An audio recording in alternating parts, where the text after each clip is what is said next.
India world का सबसे बड़ा लोकतांत्रिक देश माना जाता है क्योंकि यहाँ डायरेक्टली और इनडायरेक्टली सिटीजन द्वारा चुने गए एमपीज में से कोई एक पर्सन देश के सबसे बड़े पोस्ट यानी प्रधानमंत्री प्राइम मिनिस्टर के पोस्ट पर बैठता है। लेकिन यहाँ पर क्या आप जानते हैं हमारे प्राइम मिनिस्टर के पास क्या क्या पावर्स और इनके फंक्शन होते हैं। हेलो गाइस, आप देख रहे हैं ई स्टडी नॉलेज और इस वीडियो में हम बात करने वाले हैं इंडियन प्राइम मिनिस्टर के पावर, पोजीशन एंड फंक्शन के बारे में। सबसे पहले हम बात करते हैं पोजीशन की। प्राइम मिनिस्टर कॉन्स्टिट्यूशनली तौर पर सेकेंड हाईएस्ट पोस्ट होता है, बट एग्जीक्यूटिव तौर पर देखा जाए तो प्राइम मिनिस्टर ही सबसे पावरफुल पोस्ट है। इंडियन कॉन्स्टिट्यूशन में प्राइम मिनिस्टर की अपॉइंटमेंट और इनके इलेक्शन के लिए कोई स्पेसिफिक प्रोसेस नहीं है। इंडियन कॉन्स्टिट्यूशन के आर्टिकल 75 के अकॉर्डिंग इंडिया के सिर्फ एक प्राइम मिनिस्टर होगा और उसका अपॉइंटमेंट प्रेसिडेंट द्वारा किया जाएगा। इंडिया में प्रेसिडेंट सिर्फ नाम मात्र का हेड होता है, बट कॉन्स्टिट्यूशनली तौर पर होता है। लेकिन जितने भी मेजर पावर और इम्पोर्टेंट पावर्स होते हैं वो प्राइम मिनिस्टर के पास होता है। प्राइम मिनिस्टर गवर्नमेंट के हेड होता है और गवर्नमेंट के पास सारी पावर होता है। इस वजह से प्राइम मिनिस्टर के पास डायरेक्टली और इनडायरेक्टली पावर यूज़ करने का उनके पास अधिकार होता है। तो आइए हम प्राइम मिनिस्टर के पावर को डिटेल में देखते हैं। तो प्राइम मिनिस्टर के पास डिफरेंट टाइप के या डिफरेंट कैटेगरीज के पावर होते हैं, जैसे executive power, appointment power, legislative power, military power and foreign policy power. सबसे पहले बात करते हैं एग्जीक्यूटिव पावर की। तो जैसा कि हम जानते हैं गवर्नमेंट के 3 ऑर्गन्स होते हैं, लेजिस्लेटिव, एग्जीक्यूटिव और जुडिशियली। तो एग्जीक्यूटिव में सबसे ऊपर आते हैं काउंसिल ऑफ मिनिस्टर और prime minister council of minister के हेड होते हैं। लोकसभा का इलेक्शन के बाद प्राइम मिनिस्टर को अपने काउंसिल ऑफ मिनिस्टर चुनने का पावर होता है, जिसका अपॉइंटमेंट प्रेसिडेंट द्वारा किया जाता है।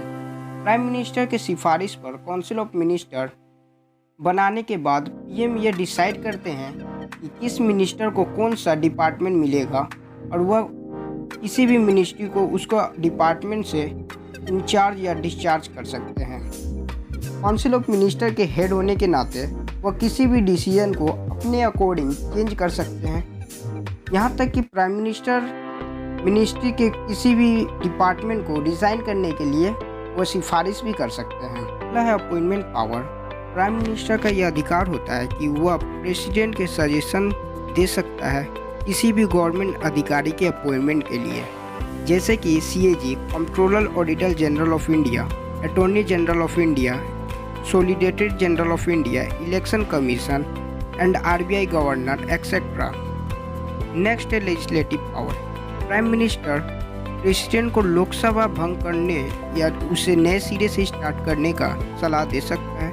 इन केस प्राइम मिनिस्टर अपने पोस्ट से रिजाइन कर देता है या उनके कार्यकाल के दौरान मृत्यु या डेथ हो जाता है, तो बाकी मिनिस्ट्री कोई काम नहीं कर सकते हैं। यही पीएम के पोस्ट पर नहीं होने से council of minister automatic dissolve हो जाता है, यानी बंद हो जाता है। प्राइम मिनिस्टर प्रेसिडेंट को स्टार्ट एंड एंड करने का सेशन का आदेश दे सकते हैं या उनको सलाह दे सकते हैं। नेक्स्ट है military power. Prime minister military के 3 ऑर्गन्स यानी इंडियन आर्मी, इंडियन नेवी और इंडियन एयरफोर्स के पॉलिटिकली हेड होते हैं। फॉर एग्जाम्पल, अगर बॉर्डर से रिलेटेड कोई भी स्ट्रेटेजिक बनानी हो तो प्राइम मिनिस्टर मिलिट्री पावर को यूज़ करके उसे इम्प्लीमेंट कर सकते हैं। Next is foreign policy power. Prime minister of India के फॉरेन पॉलिसी को बनाने और उनको लागू करने में इम्पोर्टेंट रोल प्ले करते हैं। इसके अलावा BPM, NITI Aayog, internal state council, national water resources council etcetera के भी हेड होते हैं।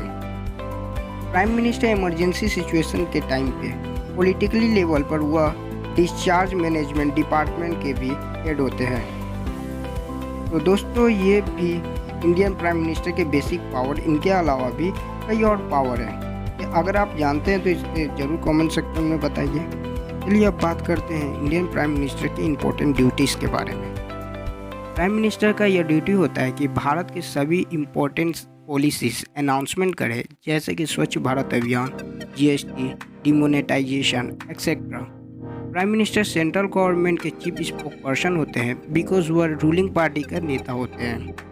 प्राइम मिनिस्टर सभी चीफ मिनिस्टर के कामों का रिपोर्ट प्रेसिडेंट को सबमिट करने का इनकी जिम्मेदारी होती है। प्राइम मिनिस्टर का यह ड्यूटीज़ होता है कि वो इमरजेंसी के टाइम में सारे फॉरेन पॉलिसी या सारे फॉरेन इंफॉर्मेशन प्रेसिडेंट को देनी पड़ती है। प्राइम मिनिस्टर का यह भी ड्यूटीज़ होता है कि वह cabinet and council of minister के एक्टिविटीज़ को भी इंफॉर्मेशन प्रेसिडेंट को दे। तो दोस्तों, आप मुझे कमेंट सेक्शन में बताइएगा कि इन सभी पावर में से आपको कौन सा पावर सबसे अच्छी लगी। आई होप आपको प्राइम मिनिस्टर ऑफ इंडिया के पोजीशन, पावर एंड फंक्शन तथा ड्यूटीज़ के बारे में समझ आया होगा। मिलते हैं अगले वीडियो में ऐसे ही इंटरेस्टिंग टॉपिक के साथ।